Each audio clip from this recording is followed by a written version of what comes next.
এটা অনেক দিনের ইচ্ছা ছিল যে ঘর বাড়িটা একটু চেঞ্জ করব, তো সত্যিই লুকটা একদম পাল্টে গেছে। আজকে সকালেই এই গ্রিলগুলো বসানো হয়েছে।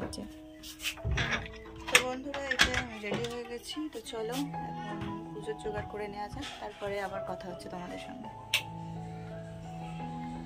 তো বন্ধুরা, আজকে এই ঘরে পুজো হবে, আর এই যে আমি সব কিছু নিয়ে চলে এসেছি। তো চলো একেবারে ঠাকুরের জায়গাটা গুছিয়ে নিই।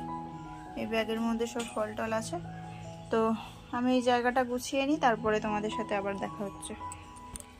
দেখো আমার সব গোছানো হয়ে গেছে। তো কালকে পুজো হয়েছিল আমাদের ওই ঠাকুর ঘরে, ওটা ছিল সত্যনারায়ণের পুজো।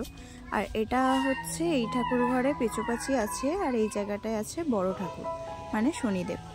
তো চলো আমার সব কিছু গোছানো রেডি হয়ে গেছে, তো এখন পুজোয় বসবে।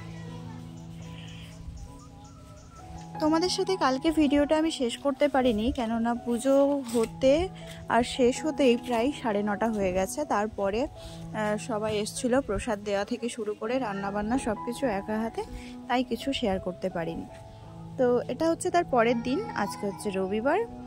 তো রবিবার দিন সকালবেলার থেকেই তোমাদের সাথে ব্লগটা স্টার্ট করলাম। তো এখন রান্না করব, আর ওইদিকে ইট এসছে, আর কিছু রড এসছে, আর বালি না, সিমেন্ট এসছে।